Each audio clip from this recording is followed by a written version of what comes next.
Saya awali dari quotes itu. Itu bagi saya bagus. Saya sering pesan teman-teman, apapun harus kita awali dari kesadaran. Nah, katanya Ci, pertanyaan pertama yang harus kita jawab adalah who am I? Jadi tanyakan pada dirimu sendiri, who am I? Ini tugas sangat filosofis. Setiap orang harus bisa menjawab pertanyaan ini. Kalau tidak bisa, kamu tidak bisa ngapa-ngapain dalam hidupmu.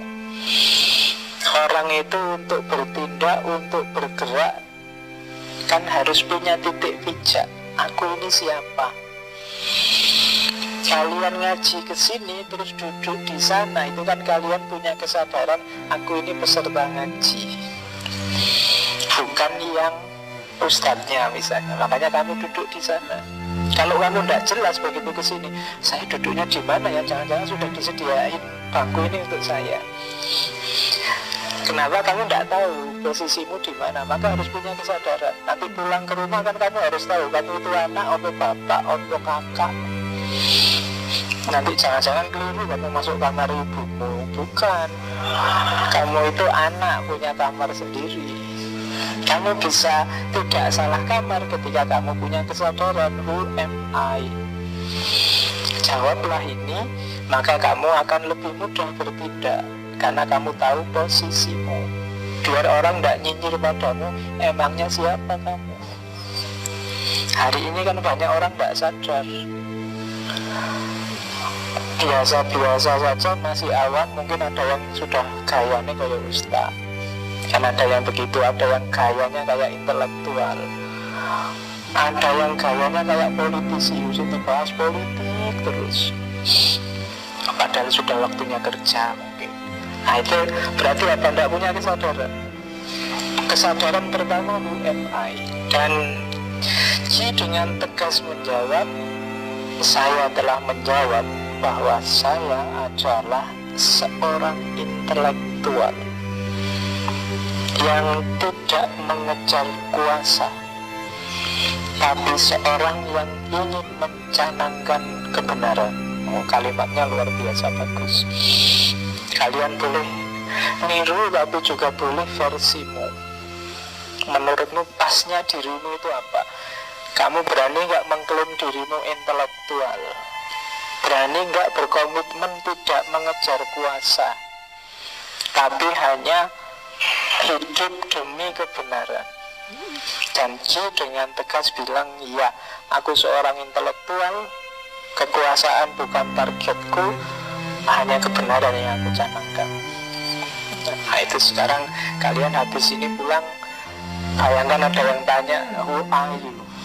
Siapa kamu? Jawablah. Dan saya bersedia menghadapi ketidakpopuleran. Jadi popularitas bukan targetku.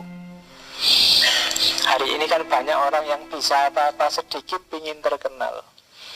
Makanya sekarang semua orang bikin channel YouTube sendiri-sendiri. Iya, dulu orang pingin dilihat orang itu kan mati-matian biar bisa masuk TV. Sekarang bikin channel sendiri-sendiri, bikin TV-nya sendiri-sendiri.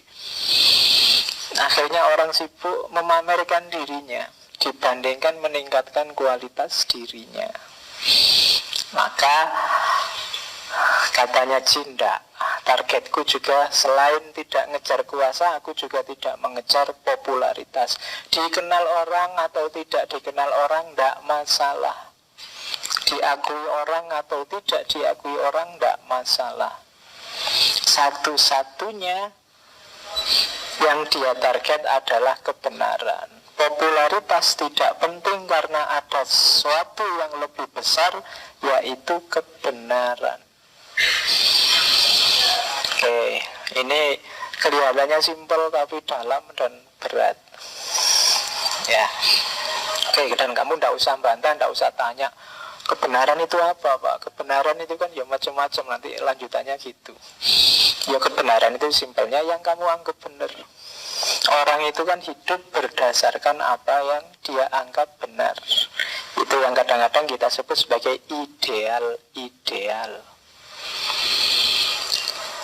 hiduplah atas dasar ideal-ideal yang kamu yakini. Itu namanya hidup di atas landasan kebenaran. Lu, ideal saya kan mungkin salah, Pak. Iya. Tapi selama kamu belum tahu salahnya di mana, kan masih tetap ideal dia. Kecuali kamu sudah tahu dia ternyata tidak ideal, ya revisilah jadi yang lebih ideal, kan itu. Selama kamu belum tahu, dia masih ideal, masih kebenaran. Orang tidak bisa hidup tanpa keyakinan terhadap kebenaran. Makanya kemarin René Descartes bilang hidup itu dasarnya justified true belief. Justified true belief itu keyakinan akan kebenaran yang dijustify, yang dibenarkan, dilegalkan. Menurutku yang benar ini. Kamu tidak usah minder, berarti cuma kebenaran menurutku ya Pak. Lu, semua orang juga begitu, kebenaran menurut mereka masing-masing. Oke. Cuma selama ini kan banyak orang cerewet, banyak orang nyinyir kalau ada yang ngomong kebenaran. Kebenaran itu kan versi-versi. Terus nggak jadi ikut kebenaran. Terus ya, jadi yang pertama ini konstitusi diri. Who am I? Bangun dirimu, siapa kamu? Kamu tidak bisa beraktivitas kalau tidak jelas siapa dirimu. Hampir semua filosof yang pernah kita kaji, titik pijak utamanya adalah mengenali diri. Baik filsafat barat, bahkan juga termasuk tasawuf.